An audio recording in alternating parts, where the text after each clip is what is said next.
The night began with the kind of electric tension that only Los Angeles can manufacture, an invisible thrum rolling through the air like static before a lightning strike, the sort of energy that warns you something unforgettable is about to unfold, whether you're ready or not.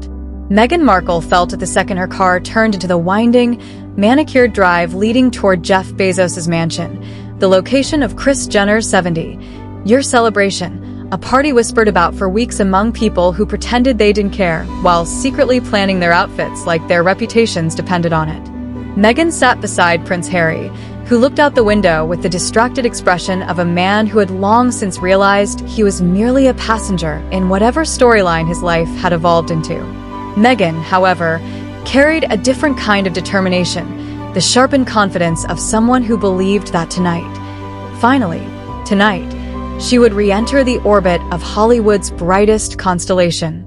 She adjusted her dress one final time, smoothing the fabric over her lap, her breath held in anticipation because although she understood that the Kardashians were the reigning dynasty of American celebrity culture, she also believed deep in her bones that she belonged among them, that her story, her brand, her presence held the same weight, if not more. And as her eyes caught the faint flash of paparazzi bulbs bouncing in the distance, she felt something beginning to glow inside her, the fragile spark of validation she'd been chasing for years. The car door opened with a soft, expensive sigh, and Meghan stepped onto the pavement as though the night were a carpet rolled out just for her. But instead of a rush of attention, applause, phones snapping photos, there was only the soft murmur of distant conversations and the sweeping view of guests who moved with the casual dominance of people who expected the world to tilt slightly in their direction. Meghan forced herself to smile, stepping forward as Harry followed behind her, shoulders a little hunched, eyes already searching, perhaps subconsciously, for the nearest exit.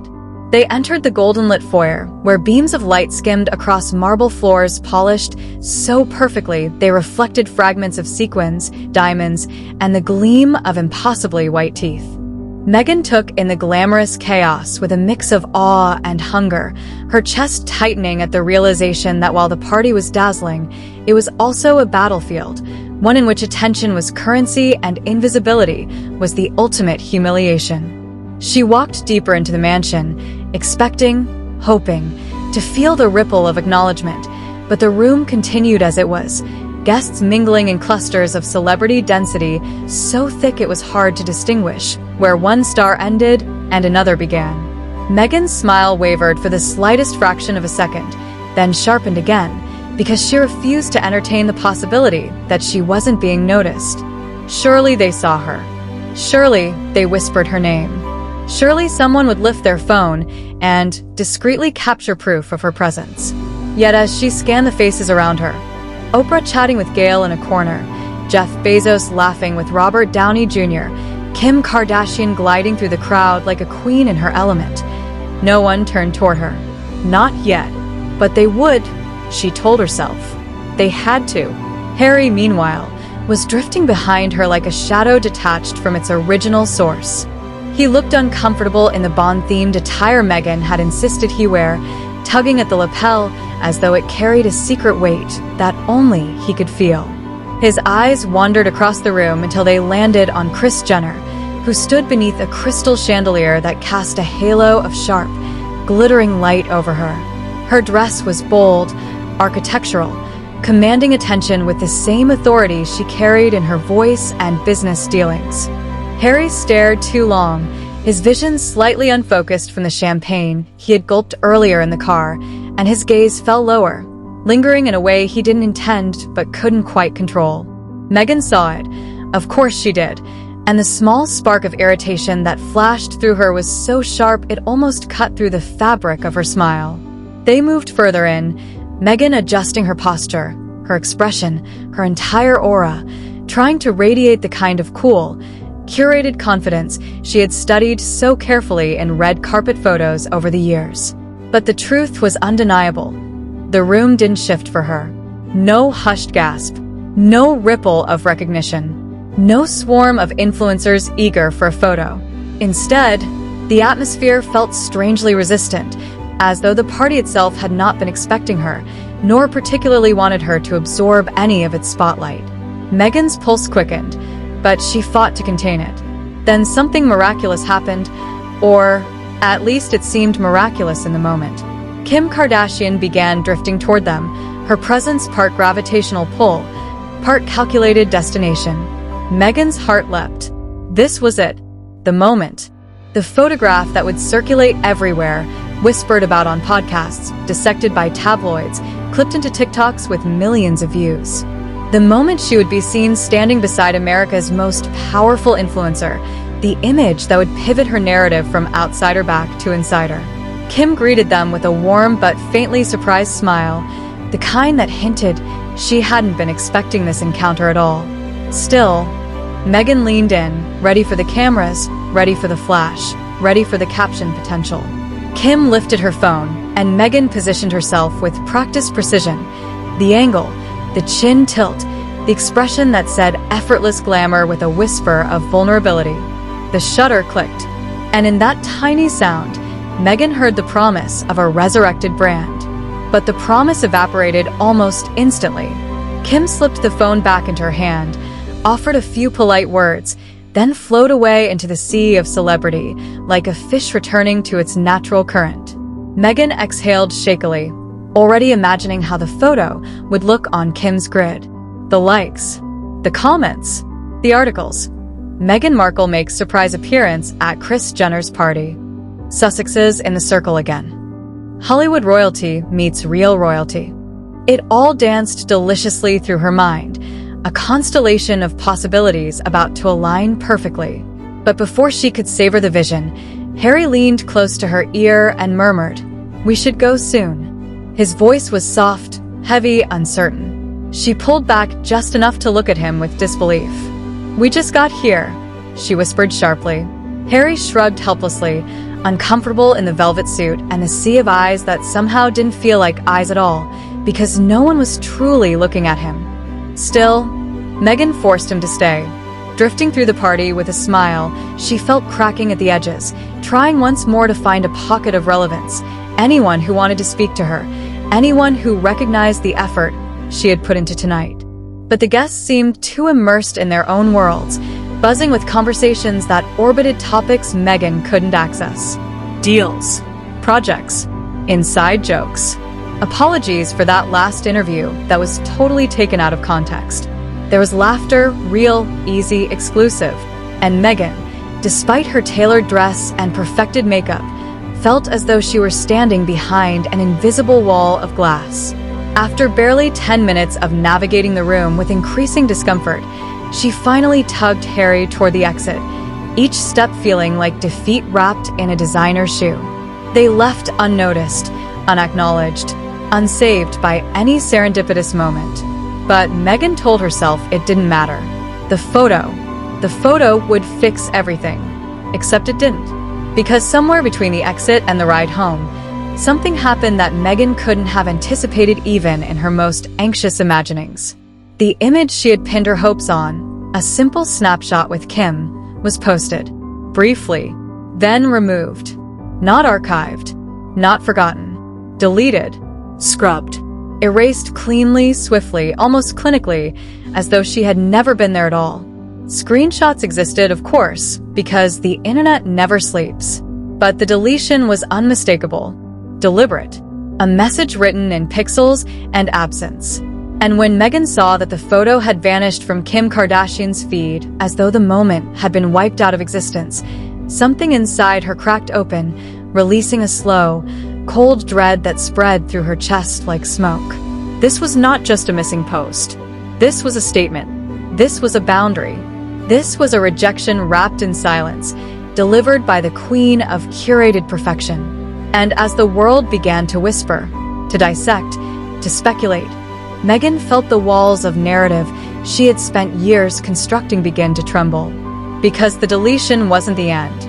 It was the beginning. The beginning of something far more explosive than the photograph itself.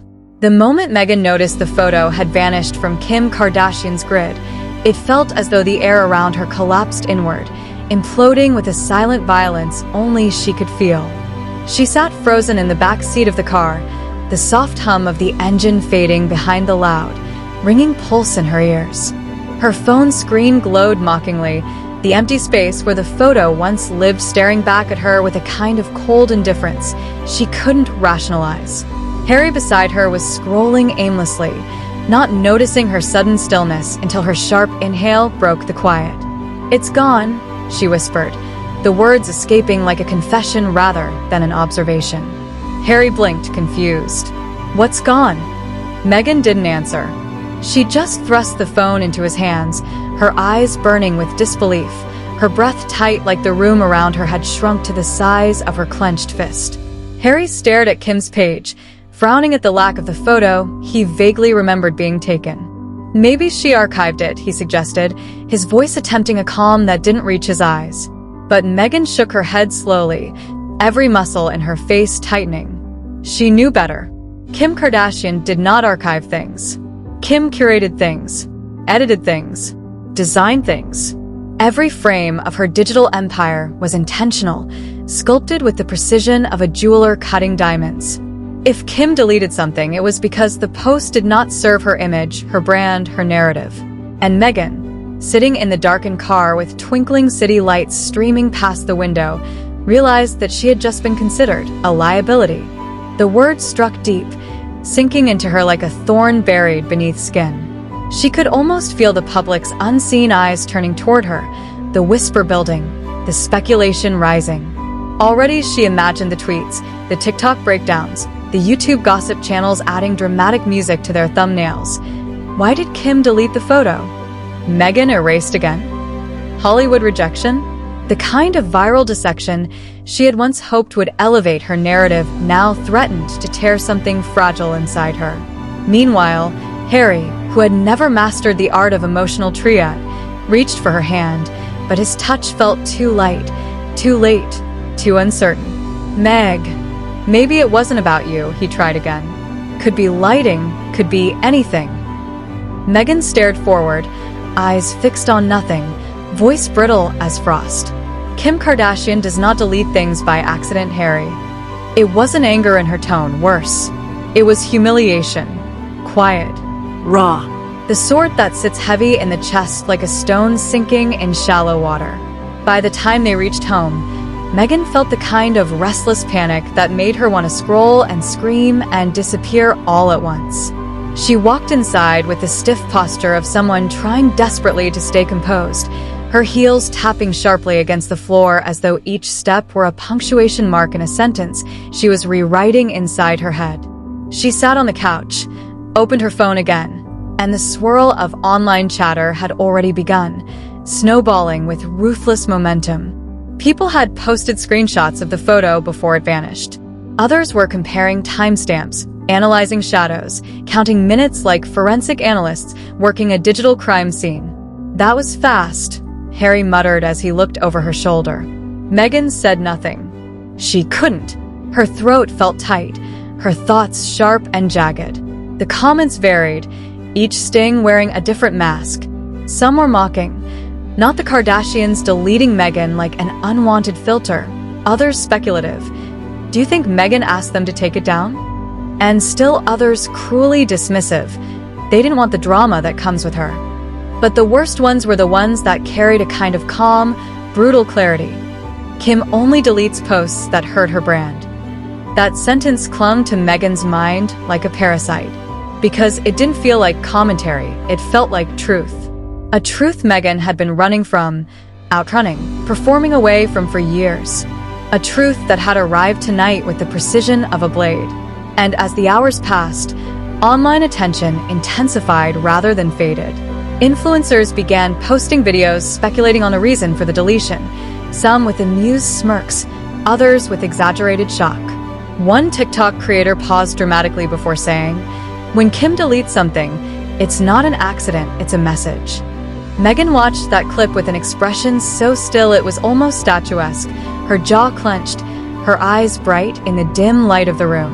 Harry sighed beside her, running a hand through his hair, knowing he couldn't fix this, knowing that no one, not even him, could shield her from the internet's teeth. As night stretched into early dawn, Meghan found herself replaying the events of the evening, re-examining every glance, every micro-interaction, every breath she took inside that glittering mansion. Had she stood wrong, leaned wrong, looked too eager, looked not eager enough? Had Kim sensed something off? Had Kris noticed something? Had the other guests whispered behind those champagne glasses, their laughter dipping as she passed? The questions twisted into a knot inside her chest. But as the sun crept up, another thought pushed its way to the surface, a thought colder than the first. What if the problem wasn't her actions that night? What if the problem was her? Because as the internet spiraled deeper into theories, one rumor quickly began gathering momentum, that Meghan and Harry had not actually been invited to the party at all. The words appeared first in a speculative tweet, then in a gossip forum, then in a mid-sized pop culture account that posted it with faux authoritative confidence. Rumor has it Meghan and Harry weren't even on the official guest list. Meghan stared at that post in frozen horror. If the deletion had been a knife, this rumor was the twist. Her breathing tightened. Her fingers trembled around the phone. Harry saw the color drain from her face. "Meg," he said quietly, trying to sound grounding, "nobody knows the guest list." But she only whispered, "They think we crashed it." The disbelief in her voice cracked into something deeper, something like humiliation wrapped in fear. Harry reached for her again, but she pushed to her feet, pacing across the room with a frantic, uneven rhythm. "Do you understand what that means?" she demanded, though she wasn't asking him. She was asking the world, the universe, the invisible presence of millions of unseen judgments pouring through her screen. "They're saying we weren't wanted there. They're saying we showed up for attention." Harry swallowed hard, guilt flickering across his face. Not because he felt responsible, but because he had felt the awkwardness that night too, the weight of being somewhere they didn't quite belong. Inside Meghan, emotions warred violently: anger, embarrassment, disbelief, dread. But underneath them all was something more piercing, the terror that this rumor might stick, the terror that she had become someone Hollywood considered optional, forgettable, unnecessary. Because Hollywood's cruelty was soft-spoken and devastating. Once they stopped wanting you around, they didn't push you away. They just stopped seeing you altogether. And as Meghan sank back onto the couch, her movements mechanical, her expression hollow, she felt the depth of that truth chilling her blood. Meanwhile, online chatter only intensified. People posted memes of Harry looking lost at the party, pausing screenshots in unflattering angles. Others joked about Meghan standing stiffly beside Kim. Others compared the deleted photo to security footage like amateur investigators conducting a high-stakes case study. Some claimed Meghan must have demanded the deletion herself out of vanity. Others argued Kim deleted it because she didn't want Meghan's drama energy affecting her brand. Each theory contradicted the last, but they all had one thing in common. None painted Meghan in a flattering light. The worst part wasn't the speculation. It was the silence. The Kardashians said nothing. Kris said nothing. Kim said nothing. And their silence became its own kind of answer, its own sort of indictment, a wordless confirmation that Meghan was not part of the inner circle, not part of their brand synergy, not part of the curated aesthetic that floated effortlessly through Hollywood's most powerful veins. No explanation, no acknowledgement, just silence and a missing photo. The internet was now a roaring inferno, but inside Meghan's living room, the quiet between her and Harry grew even louder.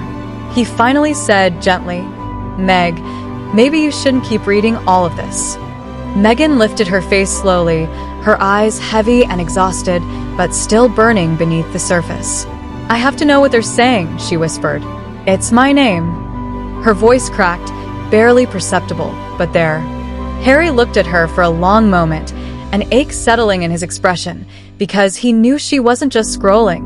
She was searching for control, for meaning, for some version of herself that wasn't slipping through the cracks of a narrative she no longer controlled. And as Meghan locked her eyes on the glow of the screen, the story was still evolving, mutating into something bigger, louder, sharper. Because Hollywood insiders were starting to chime in too. The kind of people who usually said nothing. The kind whose whispers shaped the city. And what they were beginning to suggest was far more devastating than a single deleted photograph. The insiders didn't speak loudly. They never did. Their power came from quiet influence, the kind of murmured observations shared over rooftop drinks in West Hollywood, or whispered in the corridors backstage at award shows, or texted between publicists at 2 a.m. with a single emoji doing the heavy lifting of a full sentence. But when those whispers started to surface online, people listened. Because insiders didn't post for attention. Insiders posted to send signals.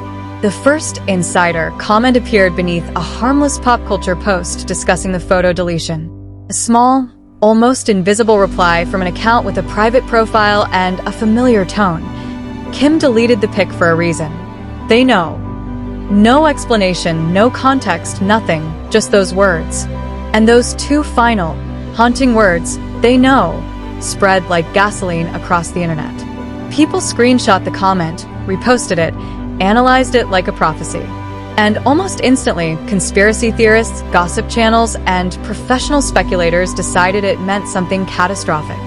Meghan read those words with a tightening in her chest. They know what? What did Kim know? What did the Kardashians know? What did Hollywood know? The ambiguity was a monster with no face. Terrifying precisely because it could be anything. She scrolled deeper into the comments, her shoulders stiffening with each new insinuation. Another insider added, "Let's just say Kim is careful who she's photographed with these days." A third chimed in hours later, "There's more to the story than the public realizes." Meghan's stomach churned. Harry leaned over, gently placing a hand on her knee. "Meg," again, people make things up online. But even he heard how weak that sounded. Because these weren't the usual trolls. These accounts had the cadence of people who were actually plugged into something. PR assistants, stylists, junior execs, social media managers, the foot soldiers of Hollywood's information ecosystem. The people who saw everything up close. And each comment they posted fed a narrative that was quickly expanding beyond Meghan's control. By late afternoon, the story had evolved. The new rumor circulating was that Meghan and Harry had been strategically distanced from by multiple Hollywood circles.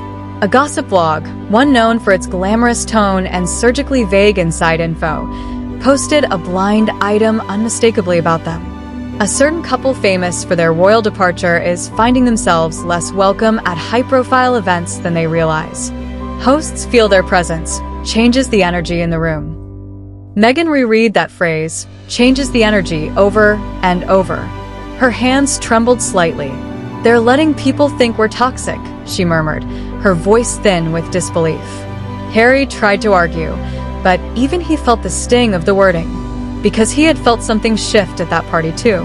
The polite smiles, the careful distance, the way conversations seemed to die when they approached. The glances that slid sideways like water avoiding a crack in the floor. But Meghan, she took every quiet slight personally. Because for her, Hollywood wasn't just a place. It was the dream she had carved out of uncertainty and ambition and relentless self-belief. And now that dream was being smothered under the weight of a missing photo. They sat together on the couch, the afternoon sunlight slanting across the room in a warm but indifferent glow. Meghan exhaled shakily, rubbing her temples as though she could smooth away the chaos building inside her. "It's spiraling," she whispered. Harry rubbed her back. "It will pass." Meghan snapped her head toward him, eyes flashing. "It won't. This kind of thing never passes. It becomes part of the narrative." She wasn't wrong. Once Hollywood decided something about you, it rarely changed its mind. And then, as though fate were determined to prove her right, a new headline broke on one of the larger entertainment sites. Did Meghan and Harry crash Kim Kardashian's party? The article was casual, playful even, but it didn't have to be serious to do damage. The very act of asking the question planted doubt in the public's mind. The piece quoted anonymous sources, attendees who wished to remain unnamed, claiming the couple seemed out of place, that they kept to themselves, that no one was expecting them to show up. Meghan felt the heat rise in her cheeks, her fingers curling into fists. "This is insane," she said, her voice trembling with a mixture of anger and fear. "We were invited. We were on the list." Harry nodded, but Meghan's voice sharpened. "They're telling the world we're social crashers, that we're desperate."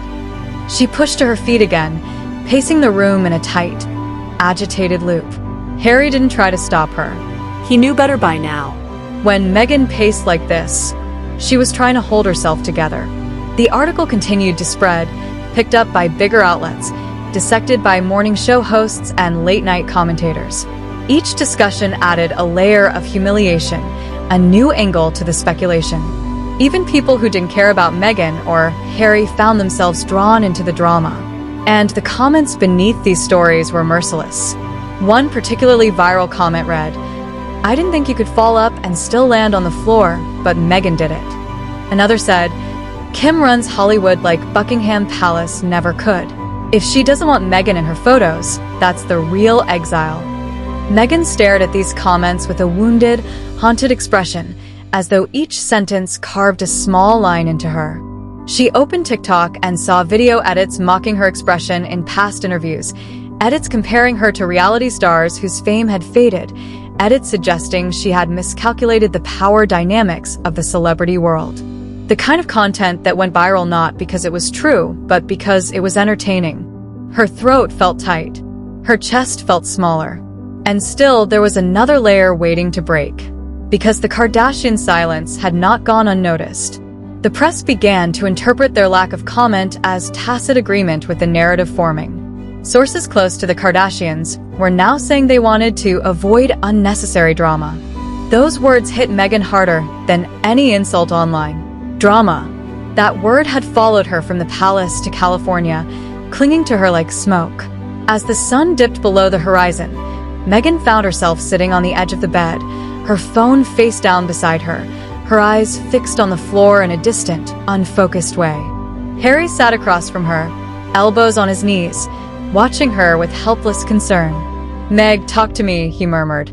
She pressed her hands together tightly, knuckles whitening. "Harry, do you know what it means when Hollywood starts calling you drama?" She didn't look at him. She stared at her hands, voice cracking. "It means you're done." Harry flinched. "You're not done." Meghan let out a small, humorless laugh. "You think Hollywood cares how hard I've worked? How much I've tried to build something real here? You think they see me as a person?" She shook her head, tears shining at the corners of her eyes. "They see a headline. They see controversy. They see views. That's all." Outside, the world kept spinning. But inside that bedroom, silence pressed in from all sides. A heavy, suffocating silence that seemed to swallow the space between them. Then Harry's phone vibrated. He picked it up reluctantly. His face changed instantly, tightening, paling, his eyes narrowing in concern. Meghan noticed. "What is it?" she asked, her heart thudding. Harry hesitated, thumb hovering over the screen. "It's my agent." Meghan's pulse spiked. "What did they say?" Harry inhaled, bracing himself before reading aloud, voice low, waited. "They think we should lay low for a while, that the industry is uncertain about us right now." Meghan froze. Fully. Completely. As though every molecule inside her stilled at once. "Uncertain," she repeated. That word didn't feel like a word, it felt like exile. Harry swallowed. "Meg," but Meghan didn't hear him. She stood slowly, staring ahead with a look of dawning horror, as though she finally understood something she had been trying not to see. It wasn't the deleted photo. It wasn't the rumor about crashing the party. It wasn't even the online mockery. It was the shift. The shift she had sensed for months, but never named. Hollywood wasn't pushing her away. Hollywood was starting to forget her. And that kind of disappearance was far more terrifying. She pressed a hand to her mouth, her breath trembling, her eyes wide and disbelieving. "Harry," she whispered, voice breaking open in a way he had never heard before. "What if they're done with us?" Meghan stood in the center of the room, like someone suddenly realizing the floor beneath her feet was less solid than she'd believed. Harry watched her as though she were caught in the moment before a fall, suspended, breathless, the air around her too thin to breathe. Her eyes were distant, unfocused, as though she were staring at a version of her life unraveling in slow motion in front of her, each thread tugging at something she thought she had secured long ago. The house was silent except for the faint hum of the air conditioning and the muffled pulse of the outside world. Cars passing, neighbors living, people moving on with their lives unconcerned with the spiral of a woman who once captivated global attention. Meghan pressed her fingers to her temples as if to steady the racing thoughts inside her head, but it only made the anxiety sharper. "They're not just talking about us," she whispered, her voice thin, almost fragile. "They're aligning against us."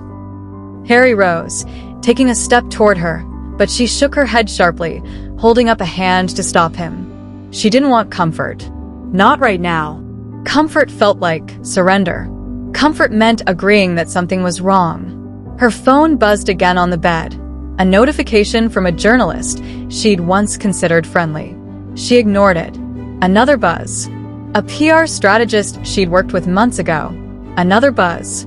A podcast host reaching out for comment. The flood of messages felt like vultures circling, waiting for the final descent. Harry frowned. "Do you want me to turn your phone off?" Meghan laughed, short, humorless, jagged. "Turning it off won't turn the world off." She paced again, hands clasped tightly behind her back. Every step she took felt heavier, like she was carrying the weight of the last decade on her shoulders. The escape from the palace, the interviews, the deals, the spotlight, she had believed she was building something. A new legacy, a new chapter where she had the voice she'd been denied. But now, everything she'd built felt suddenly precarious, like it could be undone by a single deleted picture and a narrative she never had the chance to correct. Harry tried again. "Meg, we can fix this. We can speak to someone, reach out, give a statement." "No." Meghan turned, eyes sharp and burning. "A statement makes us look guilty. A denial makes us look defensive. Silence makes us look irrelevant." Her voice trembled with frustration. There is no winning when the story isn't ours. Harry's jaw tightened. He hated seeing her like this, cornered, wounded, spiraling into places he couldn't follow. He'd spent years trying to be her shield, but even he was starting to realize that in Hollywood, shields didn't matter. Optics did. And right now, the optics were brutal. He approached her slowly, reaching out as though she were a frightened animal he didn't want to startle. "Meg, look at me." She did. Her eyes were glossy, tired, the way someone looks after holding themselves together for too long. Harry cupped her face gently. "We're not done. You're not done. You don't lose everything over a rumor." But Meghan wasn't convinced. Because in the hours since the photo vanished, the world had shifted around her like quicksand, subtle but unmistakable. Her publicist finally called, voice tight, measured, choosing words with surgical precision. "The Kardashian team isn't responding to our messages." Her agent emailed next. "Some partners are hesitating. They're waiting to see how this plays out." A brand representative postponed a meeting she'd been excited about for weeks. A producer she'd been in early talks with sent a polite but stiff message. "Let's reconnect next quarter." Each message added another layer to the suffocating fear wrapping around her chest. She wasn't imagining the shift. It was happening. And then came the final blow, a message that she didn't see until her phone buzzed again, and again, and again. A major entertainment news account had posted the following. "Hollywood sources say Meghan's star power is fading due to unpredictability and unwanted drama. Studios prefer stability." The word unpredictability hit her like a slap. Unwanted drama hit even harder. But it was the final sentence, "Studios prefer stability," that cut the deepest. Because it wasn't mocking. It wasn't sensational. It wasn't exaggerated. It was clinical. Industry language. The kind of verdict people respected. Meghan's breath caught. Her hand flew to her chest. "Oh God," she whispered. "They're branding me unstable." Harry reached for her, but she stepped back, shaking her head in disbelief, her mind racing in a dozen directions at once. "Do you have any idea what that label means in this town? It follows you. It sticks to you. It becomes who you are." Her voice cracked again. They've done this before, to actresses, to women who wouldn't shrink, to women who dared to be loud. Her eyes burned as she stared at the phone in her hand. And now they're doing it to me. Harry finally closed the distance between them, his arms wrapping around her as she sagged against him, her fury melting into something raw and exhausted. She pressed her forehead against his chest, her breath shaky and uneven. Harry held her tighter, resting his chin atop her head. "We'll get through this," he murmured. But Meghan wasn't sure. Not this time. Hollywood didn't destroy people openly. It didn't exile them with announcements or statements or royal decrees. It simply removed them from the room, left them off invite lists, ignored their calls, erased their photos. It made them invisible. That was the real fear clawing at her insides, not being hated, being forgotten. She pulled back from Harry, wiping her eyes with the back of her hand, trying to regain some semblance of composure. "We need to get ahead of this," she said, though her voice was still trembling. "Before it becomes permanent. Before the narrative settles." Harry nodded. "Okay, what do you want to do?" But Meghan didn't answer. Not immediately. She walked to the window instead, staring out at the darkening horizon, the city glittering beneath her in defiant, indifferent beauty. Somewhere out there, people were dissecting her life like it was entertainment. Somewhere out there, the Kardashians were silent. Somewhere out there, powerful insiders were nudging her toward irrelevance with a single implied thought: she's not worth the risk. Meghan closed her eyes, and for the first time in her life, Palace included, she felt something she had never allowed herself to feel, something she had always swallowed down, always outrun with ambition and confidence and determination. She felt fear, real fear, the fear of disappearing. The fear of becoming the story instead of telling the story. The fear that perhaps, despite everything she had endured, built, and fought for, the industry she had tried so hard to belong to was slipping away from her grasp like water through fingers. Harry approached her again, standing beside her in the fading light. "Meg, whatever happens, we're together." She nodded slowly, but her voice was barely a breath when she spoke. "Harry, together doesn't stop a narrative." He exhaled, resting a hand on the window frame as they both looked out over the glowing city below, two silhouettes suspended in the quiet moment before consequences arrive. Meghan swallowed hard. "Tomorrow," she whispered, "they're going to wake up and decide who I am." She turned to him, eyes shining with a mixture of determination and devastation. "And I don't know if I can change it this time." The room felt vast and empty around them. The world felt louder than ever, and the silence that followed was heavier than any headline.